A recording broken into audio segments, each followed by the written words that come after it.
कि अगर आप किसी बड़े कंट्री में अप्लाई करते हैं जैसे Finland, Germany, Italy, France, Belgium और इन कंट्रीज में अप्लाई करते हैं, अगर आपके जॉब मिलने के chances, white collar blue collar job मिलने के चांसेस 50% है, तो रोमानिया में 99% है। रोमानिया में बहुत ज्यादा वर्क लोड है और शॉर्टेज बहुत ज्यादा है, छोटी लेबर उनको मिलती नहीं है जो कि 500-600 यूरो में काम कर ले, अपना वर्क परमिट हासिल कर ले।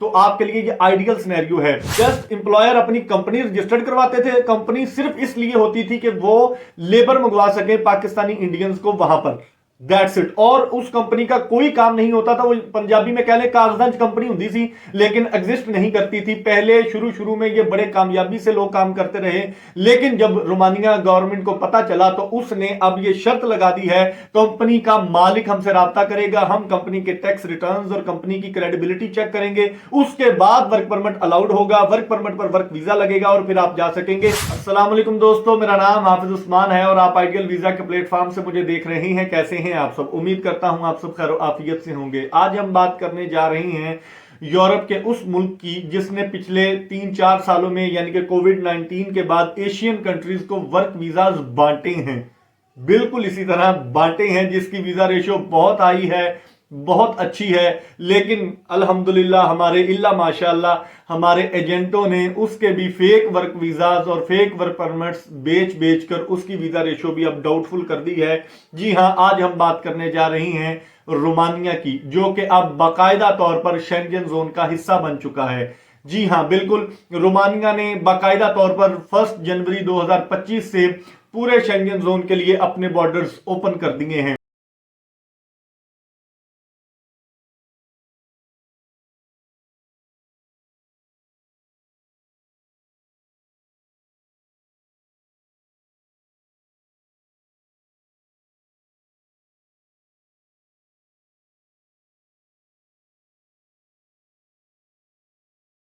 जी तो दोस्तों, ये बड़ी अच्छी खुशखबरी, बड़ी अच्छी न्यूज है कि रोमानिया के वर्क वीजा या विजिट वीजा पर अगर आप रोमानिया में आते हैं, दाखिल होते हैं, तो आप किसी भी दूसरे शेंजन कंट्री में बाय रोड जा सकते हैं। अब आपको बाय एयर जाने की जरूरत नहीं है। पिछले साल 2024 में क्योंकि रोमानिया शेंजन जोन का हिस्सा बना था, लेकिन उसने जमीनी रास्ते ओपन नहीं किए थे, 2025 में ये रास्ते ओपन हो चुके हैं। अब बाय रोड अगर आप रोमानिया में विजिट वीजा पर जाते हैं तो आप जर्मनी, फ्रांस, इटली, बेल्जियम जा सकते हैं। लेकिन एक बात जहन नशीन रखिए, आपके पास अगर शेंजन वीजा है, जिस कंट्री का शेंजन वीजा है, आप उस कंट्री में जा सकते हैं। दीगर कंट्रीज में भी विजिट के लिए आप जा सकते हैं, लेकिन आप काम नहीं कर सकते। अगर आप रोमानिया में वर्क वीजा पर जाते हैं, जब तक आपका टीआरसी नहीं बन जाता, आप किसी और कंट्री में ट्रैवल नहीं कर सकेंगे।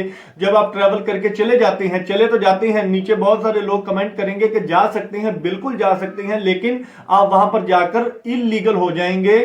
अगर आप इल्लीगल हो जाएंगे तो आपके इतने पैसे खर्च करने का कोई फायदा नहीं होगा। जब तक आपका टीआरसी रोमानिया में नहीं बन जाता, आप किसी और कंट्री में रोमानिया से ट्रैवल नहीं कर सकते। बिल फर्ज अगर आप ट्रैवल करके जाते भी हैं तो आप विजिट कर सकते हैं, विद इन 90 डेज आपको वापस रोमानिया में आना पड़ेगा। आप वहां पर काम लीगली नहीं कर सकते, ना ही आपको अलाउड होता है। आपको वहां के रूल्स फॉलो करने पड़ेंगे। मिसाल के तौर पर अगर आप इटली में जाते हैं, इटली में जाकर रोमानिया के वर्क वीजा पर अगर आप यूरोप में दाखिल हुए हैं और आप इटली में चले जाते हैं, तो इटली में जाने के बाद वहां के वर्क रूल्स को आपने फॉलो करना है, वर्क परमिट लेना है, और जब तक आपका वहां पर वर्क परमिट नहीं आ जाता, आपको वहां के राइट्स नहीं मिलेंगे।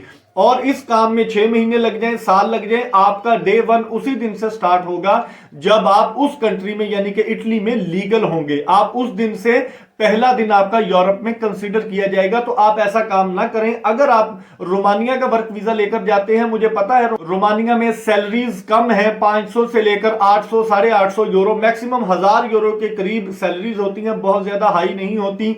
इसलिए मैं आपको कहता हूं कि रोमानिया जरूर कंसीडर करें, क्योंकि रोमानिया का वर्क वीजा लेना इंतहाई आसान है। बिल्कुल थोड़े पैसों में आप खुद ये वर्क परमिट अप्लाई कर सकते हैं। पाकिस्तानीज, इंडियंस, बंगाली, ये लोग इतनी सैलरीज में काम कर लेते हैं। रोमानिया के जितने भी नेशनल्स हैं, क्योंकि रोमानिया पहले यूरोपीय यूनियन में था, यूरोपीय यूनियन में होने की वजह से रोमानिया के जितने भी नेशनल्स हैं वो दीगर बड़े कंट्रीज में जैसे जर्मनी, फ्रांस, इटली, बेल्जियम, इन कंट्रीज में ट्रैवल करके चले जाते थे काम करने की नीयत से, क्योंकि उनको वर्क परमिट लेने की जरूरत नहीं पड़ती थी। तो रोमानिया में लेबर शॉर्टेज हो जाती थी, क्योंकि इसमें सैलरीज कम है। और यहां पर हमारे लोगों का बड़ा ही गलत ख्याल है, वो ये है कि अगर हम रोमानिया में जाते हैं, रोमानिया में सैलरीज कम होंगी, तो मेरी बात याद रखें हमेशा कि जिस मुल्क में आप जाते हैं अगर आपकी वहां पर सैलरी कम है तो वहां पर कॉस्ट लिविंग भी कम है, लिविंग कॉस्ट भी आपकी बहुत कम आएगी। यानी कि अगर आपकी 800 सैलरी है तो आप 200-300 में पूरा महीना गुजार सकते हैं। जहां आपकी जर्मनी में, इटली में 2000, 2500, 3000 यूरो सैलरी होगी तो आपका मंथली एक्सपेंस जो आएगा वो भी 2000 प्लस आएगा, क्योंकि वहां पर इन्फ्लेशन रेट बहुत ज्यादा है। तो उम्मीद है आपको बात समझ आ गई होगी। अब बढ़ते हैं कि आप रोमानिया में कैसे दाखिल हो सकते हैं। रोमानिया में दाखिल होने के दो तरीके हैं, या तो विजिट वीजा पर आप जा सकते हैं या आप वर्क वीजा लेकर जा सकते हैं। विजिट वीजा के लिए आपको रोमानिया से इनविटेशन लेटर मंगवाना पड़ता है, जो कि मैं रिकमेंड नहीं करता क्योंकि वो बहुत लेंथी प्रोसेस है और वो मिलता भी नहीं है। इससे बेहतर आपके लिए ये है कि आप किसी और शेंजन कंट्री का विजिट वीजा लेकर रोमानिया में आ जाएं, तो आपके लिए बेहतरीन है। दूसरा तरीका वो है कि आप वर्क वीजा लेकर रोमानिया में दाखिल हो सकते हैं। रोमानिया वर्क वीजा के लिए आइडियल प्लेस है, क्योंकि उनको इतनी सस्ती लेबर पाकिस्तानी इंडियंस, बंगालियों के अलावा कहीं नहीं मिलती। तो सबसे पहला रास्ता आपके लिए है कि आप खुद अप्लाई करें। खुद अप्लाई करने के लिए जितने भी जॉब पोर्टल्स हैं वो मैं डिस्क्रिप्शन में दे रहा हूं। इसके लिए जस्ट आपको 2 डॉक्यूमेंट्स चाहिए जो कि यूजुअली चाहिए होते हैं किसी भी जॉब को अप्लाई करने के लिए, उसको बोलते हैं सीवी और कवर लेटर। अगर आपके पास यूरोपास सीवी और कवर लेटर मौजूद है तो आप इन जॉब्स में अप्लाई कर सकते हैं। रोमानिया में अप्लाई करना कोई बड़ी बात नहीं है, क्योंकि रोमानिया में फ्रेशर्स ही ज्यादा चलते हैं। अगर आपका एक्सपीरियंस नहीं भी है तो आप रोमानिया जरूर कंसीडर करें। कि अगर आप किसी बड़े कंट्री में अप्लाई करते हैं जैसे Finland, Germany, Italy, France, Belgium और इन कंट्रीज में अप्लाई करते हैं, अगर आपके जॉब मिलने के chances, white collar, blue collar job मिलने के चांसेस 50% है, तो रोमानिया में 99% है। रोमानिया में बहुत ज्यादा वर्क लोड है और शॉर्टेज बहुत ज्यादा है। छोटी लेबर उनको मिलती नहीं है जो कि 500-600 यूरो में काम कर ले, अपना वर्क परमिट हासिल कर ले। तो आपके लिए ये आइडियल सिनेरियो है। आप रोमानिया में ऑनलाइन अप्लाई कर सकते हैं, अपनी सीवी और कवर लेटर अपने एम्प्लॉयर को सेंड करें, शॉर्ट लिस्ट हो जाते हैं। वही तरीकाकार होता है कि एम्प्लॉयर आपका इंटरव्यू करता है और इंटरव्यू करने के बाद आपको वर्क वीजा दे दिया जाता है, वर्क परमिट मिलता है। वर्क परमिट के बाद आप अपना वर्क वीजा अप्लाई करते हैं रोमानियन एम्बेसी में। अब बढ़ते हैं कि रोमानिया में वीजा रेशो कम क्यों हो गई है वर्क वीजा की। तो ये हमारे एजेंट्स का कसूर है, हमारे पाकिस्तानी इंडियंस, पाकिस्तानी ज्यादा मैं कहूंगा इस वजह से क्योंकि पाकिस्तान में पिछले सालों में फेक वर्क परमिट्स बहुत ज्यादा बिके हैं। अगर आप कोविड-19 के फौरन बाद की बात करें तो 3-4 लाख में रोमानिया का वर्क परमिट मिल जाता था, वही अब 25-30 लाख का हो गया है। और अब रोमानिया ने जब बॉर्डर्स ओपन कर दिए हैं तो अब ये वर्क वीजा और महंगा हो जाएगा।